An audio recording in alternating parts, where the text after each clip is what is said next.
Assalamualaikum warahmatullahi wabarakatuh. Alhamdulillahi wassalatu wassalamu ala rasulillah wa ala alihi wa sahbihi ajma'in. Sahabat grup mulia bermanhaj salaf dimanapun anda berada, sebagaimana janji kita terdahulu, maka inilah sesi kedua dari kajian bid'ah di grup kita ini dengan judul penyebab terbesar terjadinya bid'ah dalam agama. Ikhwani wa akhwati fiddin, ketahuilah bahwa para ulama kita telah mengkategorikan semua ibadah-ibadah yang ada dalam agama ini ke dalam dua golongan besar, yakni ibadah mutlak dan ibadah muqayyad. Ibadah mutlak adalah ibadah-ibadah yang tak boleh dibatasi oleh tempat, maksudnya tempat pelaksanaan atau melaksanakan ibadah tersebut, dan juga tidak boleh dibatasi dengan waktu dan bilangan.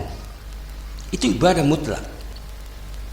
Ia boleh dilakukan kapan saja dan di mana saja, tanpa terikat atau diikat dengan syarat-syarat tertentu, semisal waktu, tempat, dan bilangan. Bilangan di sini maksudnya bebas sesuka hati mau berapa banyak melakukannya. Contoh ibadah mutlak itu banyak sekali. Semisal berzikir, berdoa, membaca Al-Quran, menuntut ilmu, dan lain-lain sebagainya. Kecuali ada dalil yang memerintahkan atau menganjurkannya pada waktu tertentu. Pengecualian dari hukum asal inilah yang dikenal oleh ulama fikih sebagai at-takhsis, yaitu pengkhususan atau pengecualian dari dalil umum atau hukum asal. Sedangkan ibadah muqayyad adalah kebalikannya, yakni ibadah yang terikat atau diikat atau ditentukan oleh tempat, waktu, dan jumlah bilangannya. Contoh ibadah muqayyad itu banyak sekali, semisal sholat, zakat, puasa, haji, itu semua sudah ditentukan, baik waktunya, tata caranya, bilangannya, tempatnya, semua sudah ditentukan oleh Allah dan Rasulnya. Maka jika ini dibalik, ibadah mutlak dijadikan muqayyad dan ibadah muqayyad itu dijadikan mutlak, maka disinilah terjadinya bid'ah. Untuk itu, jika kita ingin memahami bahwa sebuah ibadah itu bid'ah atau tidak, maka kita harus memperhatikan apa jenis kategori ibadah yang kita lakukan tersebut. Ini ibadah mutlakkah atau ibadah muqayyad? Segala ibadah yang memiliki tata cara, waktu pelaksanaan, tempat yang disebutkan oleh hadis Nabi SAW, maka ini ibadah muqayyad. Dan segala ibadah yang tidak disebutkan tata caranya secara khusus, maka ini adalah ibadah mutlak. Disinilah garis besarnya pemisahan antara mutlak dan muqayyad. Dengan kata lain, ibadah muqayyad itu adalah ibadah yang terikat dengan dalil. Tidak boleh seseorang melakukan ibadah muqayyad dengan membuat cara-cara sendiri serta bacaan-bacaan sendiri. Tidak boleh, karena dia muqayyad, terikat dalil. Harus ada dalilnya, harus ada bentuk lafaznya. Sebagaimana ibadah sholat, secara umum Nabi SAW sudah mengatakan, "Shollu ru'aitumuni usolli." Sholatlah kamu sebagaimana kamu melihat aku sholat. Berarti sholat adalah ibadah muqayyad, terikat dalil. Contoh lain, berdoa dan berzikir itu hukum asalnya adalah ibadah mutlak. Sehingga jika ada orang yang membuat cara-cara khusus untuk berdoa dan berzikir, semisal berdoa dan berzikir itu mereka buat caranya dengan berjamaah lalu dipimpin oleh seseorang, maka ini bid'ah. Karena doa dan zikir adalah ibadah mutlak yang tak boleh dibuat-buat kaifiyahnya atau tata caranya secara khusus, atau menentukan waktunya secara khusus. Semisal beramai-ramai berzikir atau berdoa secara berjamaah yang dipimpin oleh seseorang dan ditetapkan waktunya setelah sholat dan lain-lain, ini bid'ah. Kaifiyahnya yang bid'ah. tata caranya, bukan zikir atau doanya, tetapi tata caranya, kaifiahnya. Padahal berzikir dan berdoa itu dalam segala keadaan, boleh di mana saja dan kapan saja. Hatta di dalam WC pun boleh berzikir atau berdoa jika perkaranya darurat, iya kan? Hukum asalnya makruh berdoa atau menyebut nama Allah di saat buang hajat atau dalam WC. Tapi jika WC-nya di sungai, lalu tiba-tiba dari bawah lubang WC itu muncul buaya mau mencaplok bokongnya, dia berdoa dan berzikir. Astagfirullah, astagfirullah, Allah Akbar, tolong. Maka kebolehan seseorang dalam perkara darurat berdoa dan berzikir di dalam WC, maka ini disebut at-taksis, pengecualian dari hukum asal yang berdoa dan berzikir itu makruh di dalam WC. Paham ya? Nah, disinilah letak kesalahannya doa dan zikir berjamaah, yaitu dari kaifiahnya atau tata caranya yang salah. Karena ia telah menjadikan ibadah mutlak menjadi ibadah muqayyid. Karena hukum asalnya berdoa dan berzikir itu dilakukan sendiri-sendiri. Itu hukum asal berdoa dan berzikir, bukan berjamaah atau beramai-ramai. Sama juga, membaca Al-Quran adalah ibadah mutlak. Boleh dilakukan kapan saja dan di mana saja membaca Al-Quran. Namun tatkala ada yang meninggal lalu mereka mengkhususkan membaca Yasin, maka mana dalilnya? Berarti mereka telah menjadikan ibadah mutlak membaca Yasin itu menjadi ibadah muqayyid yang mereka baca setiap ada yang mati atau setiap malam Jumat. Maka itu bid'ahnya.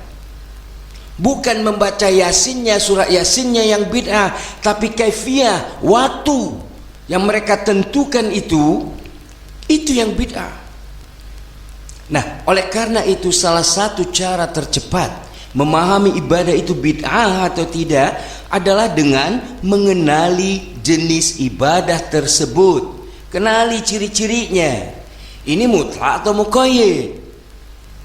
Nah, cara mengenali bahwa ini mutlak atau muqayyid adalah bahwa yang muqayyid itu ditentukan khusus oleh dalil, baik tata caranya, waktunya, lafaz bacaannya, bilangannya, dan seterusnya. Sedangkan ibadah mutlak tak ada tuntunan atau kaifiyah atau tata caranya.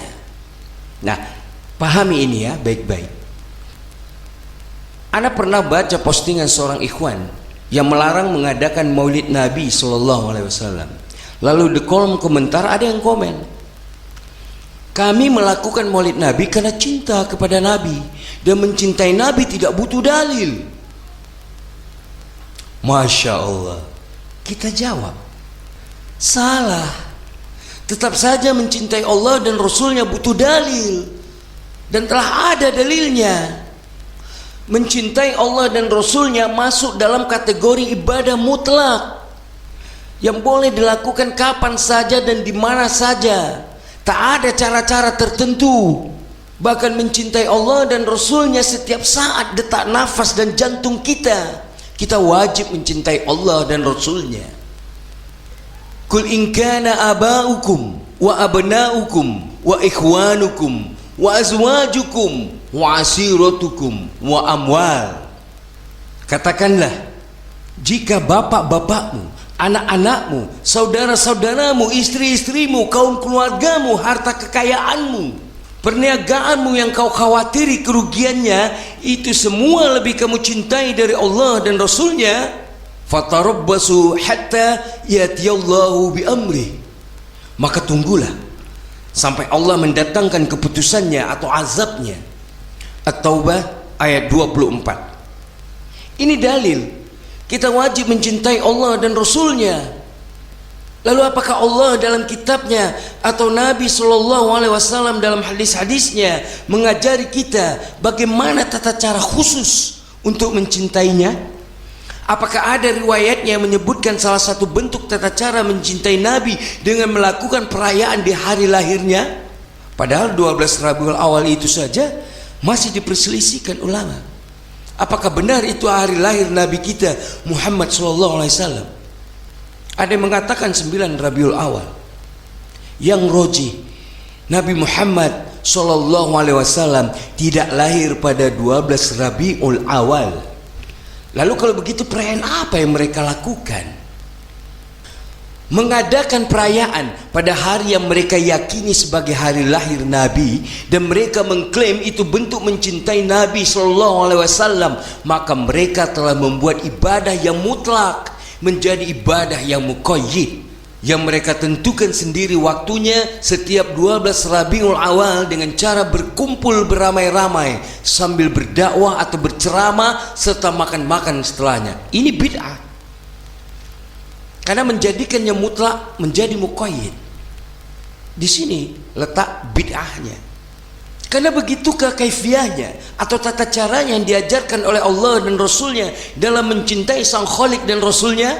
Tak ada satupun dalil yang mengajari kita tata cara mencintai Nabi dengan melakukan ulang tahun atau memperingati hari lahirnya Nabi, kecuali para ulama kita ijma bahwa cara mencintai Allah dan Rasulnya yakni dengan cara menjalankan perintah Allah dan Rasulnya serta mengikuti apa yang Nabi SAW ajarkan.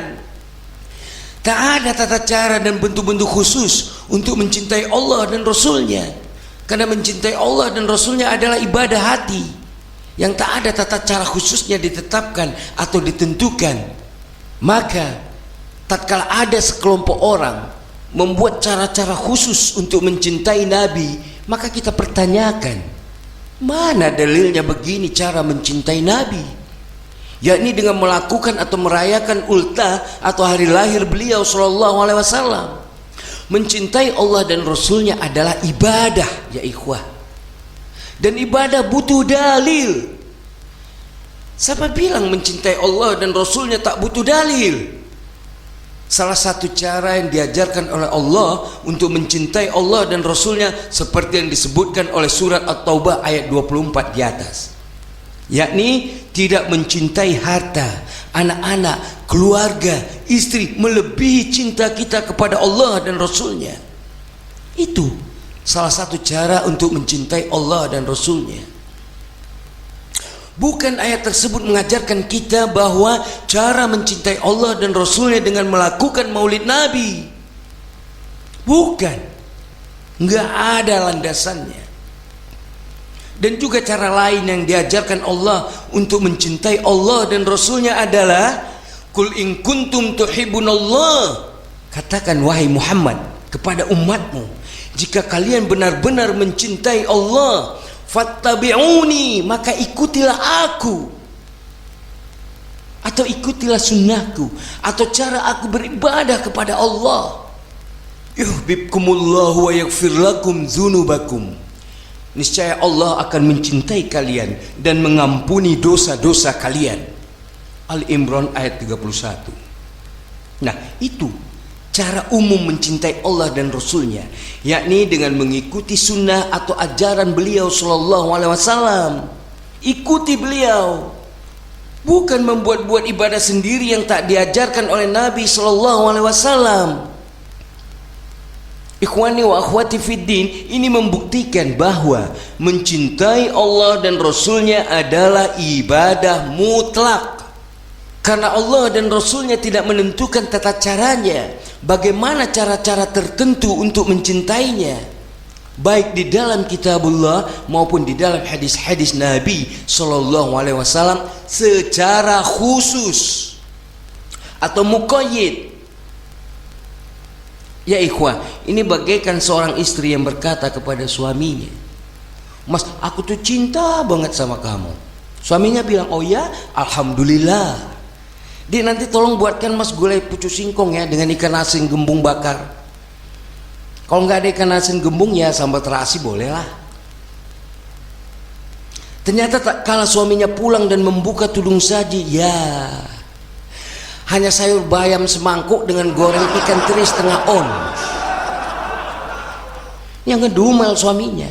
Katanya lu cinta sama gue, tapi disuruh bakar ikan asin malah dia kasih goreng ikan teri sebakul. Ikhwani wa akhwati fiddin, sekian dulu kajian pokok tentang bid'ah ini. Dan tujuan yang hendak dicapai dari kajian ini adalah hendaknya setiap anggota telah bisa memahami apa itu ibadah mutlak dan apa itu ibadah muqayyid, yang menjadi sebab terbesar terjadinya bid'ah jika ibadah ini dibulak-balik. Subhanakallahumma wa bihamdika asyhadu an la ilaha illa anta astaghfiruka wa atubu ilaik. Wassalamualaikum warahmatullahi wabarakatuh.